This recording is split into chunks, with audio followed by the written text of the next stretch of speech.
Yang arah ke luar. Ya, luar. Itu luar.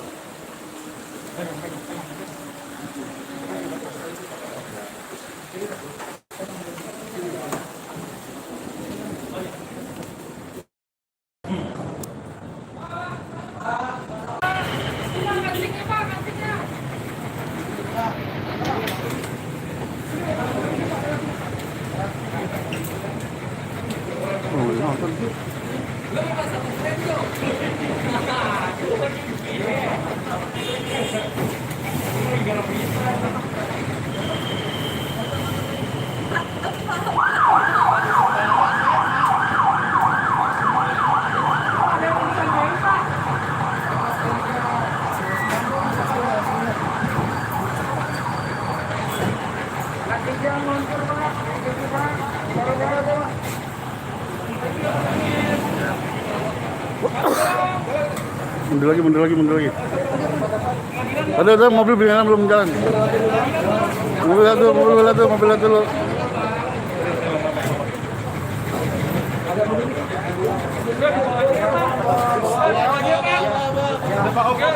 Saya di atas. Ya, bentar Pak. Rapi yuk. Bentar Pak. Duduk Pak. Siap.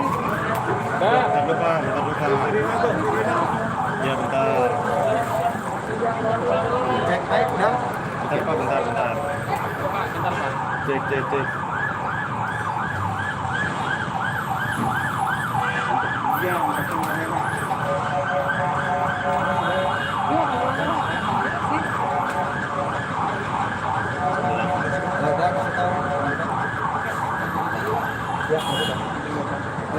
Ya, agak berisik ya.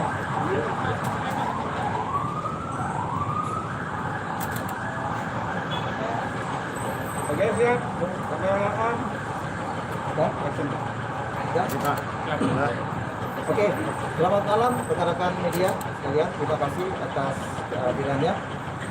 Pada hari ini kami ingin menyampaikan terkait perkara dugaan tindak pidana korupsi, penyimpangan dalam proses pengalihan izin usaha pertambangan atau IUP batubara seluas 400 hektar di Kabupaten Sorolangun, Provinsi Jambi dari PT Citra Telindo Sukses Perkasa kepada PT Indonesia Coal Resource atau anak perusahaan PT Antam Tbk. Bagaimana teman-teman?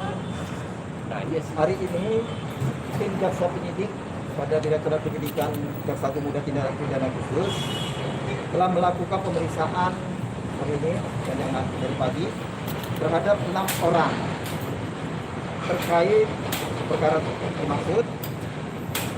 6 orang yang diperiksa, 4 tersangka dan 2 orang saksi. 4 tersangka yaitu AL selaku Direktur Utama PT Antam Tbk periode 2008-2013.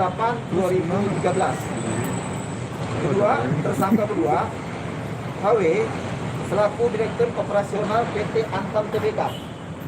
Ketiga, tersangka BM selaku mantan Direktur Utama PT ICR tahun 2008 sampai dengan 2014.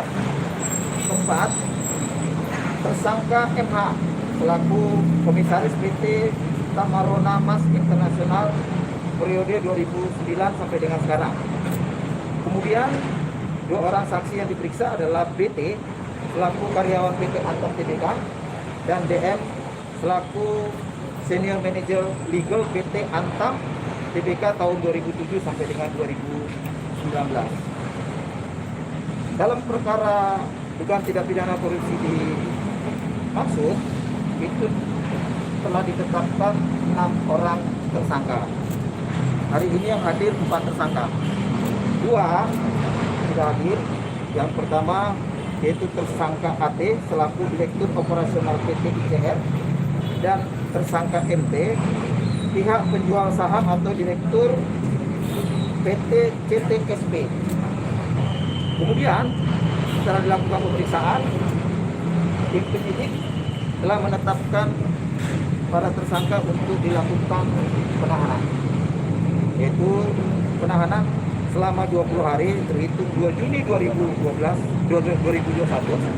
sampai dengan 21 Juni 2021 ditempatkan di Rutan Salemba Cabang Kejaksaan Agung 3 orang dan 1 orang di Kejaksaan Negeri Jakarta Selatan. Teman-teman, untuk diketahui sebelum dilakukan penahanan, keempat tersangka dilakukan pemeriksaan kesehatan dan dinyatakan sehat dan dilakukan pemeriksaan swab antigen. Kemudian, judul perkara kasus posisi tindak pidana ini sebagai berikut. Tersangka BM, pelaku Direktur Utama PT ICF periode tahun 2008 sampai dengan 2014, melakukan akuisisi PT TMI yang memiliki izin usaha pertambangan batubara di Kecamatan Mandiangin, Kabupaten Serolangun, dalam rangka mengejar ekspansi akhir tahun PT ICR. Setelah mendapat laporan hasil sains fisik dari saksi A, tersangka BM melakukan pertemuan dengan tersangka MD selaku penjual atau kontraktor batubara pada tanggal 10 November 2010 dan telah ditentukan harga pembelian yaitu 92 miliar 500 juta rupiah, padahal belum dilakukan due diligence.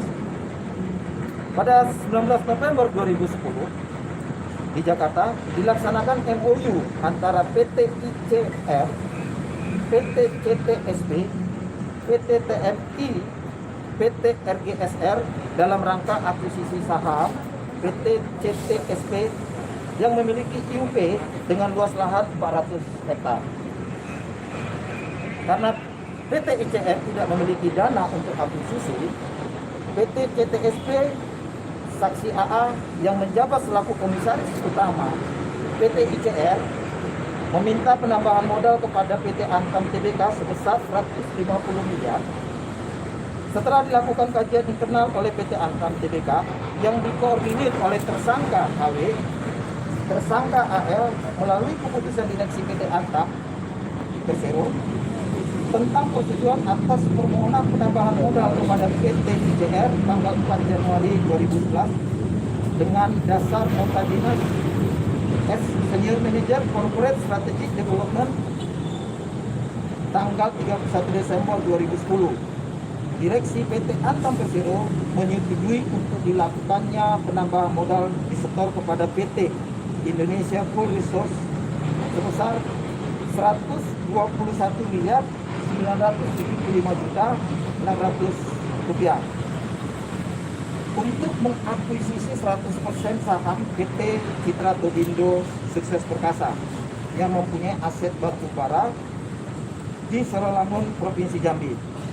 Dengan tidak dilakukannya kajian internal oleh PT Antam Tbk secara komprehensif, ditemukan bahwa SK Bupati Serolangun nomor 32 tahun 2010 tentang persetujuan peningkatan izin usaha pertambangan eksplorasi menjadi izin usaha pertambangan operasi produksi kepada PT TMI tanggal 22 Desember 2010 diduga fiktif. Karena pada kenyataannya pada lahan 200 hektar izin usaha pertambangan masih eksplorasi. Kemudian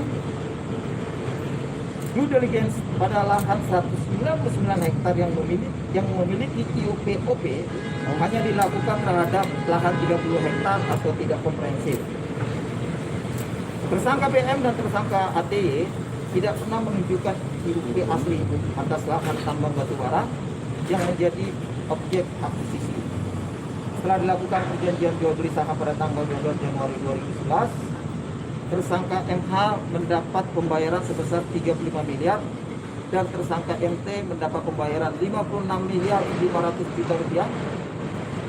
Dan perbuatan tersangka BM bersama-sama dengan tersangka ATY, tersangka AA, tersangka HW, tersangka MH dan tersangka MT tersebut berdasarkan hasil audit kantor akuntan publik hukum Heru merugikan negara sebesar 92 miliar 500 juta rupiah. Yang pasal yang disangkakan sebagaimana primer yang ke-1 pasal 2 ayat 1 junto pasal 18 Undang-Undang 31 tahun 1999 sebagaimana ditambah dengan Undang-Undang nomor 20 tahun 2001 tentang perubahan atas Undang-Undang Nomor 31 tahun 1999 tentang pemberatasan tindak pidana korupsi juga pasal 55 ayat 1 ke 1 KUHP. Subsidiarnya pasal 3. Pasal 3 junto pasal 18 Undang-Undang Nomor 31 tahun 1999 sebagaimana diubah dan ditambah dengan Undang-Undang Nomor 20 tahun 2001 tentang perubahan atas Undang-Undang 31 tahun 1999 tentang pemberantasan tindak pidana korupsi junto pasal 55 ayat 1 ke 1 KUHP. Rekan-rekan sekalian, penyidikan perkara ini sekitar tahun 2018 dan 2019. Dan perkara ini sudah tahap 1 dan atas instruksi Bapak Jaksa Agung. Ini merupakan salah satu program prioritas yang harus segera diselesaikan oleh jajaran pada Jaksa Agung Muda Tindak Pidana Khusus. Dan pada hari ini Bapak Jampitsus telah segera akan menyelesaikan perkara ini dan direncanakan tim penyidik dan kemudian tim jaksa penuntut umum, jaksa penyelidikan sebentar lagi akan mengeluarkan P21 dan direncanakan mudah-mudahan dalam waktu dekat akan dilaksanakan penyerahan tersangka dan barang bukti dari perkara tersebut. Demikian kira-kira teman-teman hari ini terkait dengan tindak pidana korupsi yang telah kami sampaikan di Sorolangun, Provinsi Jambi. Terhadap dua tersangka yang hari ini tidak hadir itu gimana nanti? Terhadap dua tersangka yang tidak hadir hari ini, tim penyidik akan kembali memanggil. Mudah-mudahan minggu depan bisa hadir untuk dilakukan kembali pemeriksaan. Kalau sudah hadirnya kenapa dicekal? Sejak tahun 2018 sudah dicekal. Berarti sudah perpanjangan juga ya Pak? Terus aset yang sudah disita nilainya berapa Pak sampai sekarang? Aset yang disita masih sedang di dalam pemeriksaan, tinggal perkembangan. Dua orang kenceng dikit Pak. Dua orang itu kenapa nggak hadir? Yang satu sakit, alasannya sakit. Yang satu lagi belum ada keterangan. Ya mudah-mudahan minggu depan untuk mereka hadir dua orang. Oke. Tapi posisinya diketahui ya Pak ya? Ya. Dua orang itu cekal. Rencana yang Dan mereka kan tersangka sudah dilakukan pemeriksaan. 6 orang itu, hanya 2 orang yang tidak hadir. berarti yang rencana P21 itu 6 tersangka ya Pak? Ya. Nomor 1. Jadi ini merupakan salah satu program penyelesaian pengungkapan perkara sebagaimana instruksi Bapak Jaksa Agung Republik Indonesia. Terima kasih teman-teman. Selamat malam atas kehadirannya. Oke, terima kasih. Terima kasih Pak. Sudah pada makan? Sudah ya? Oke.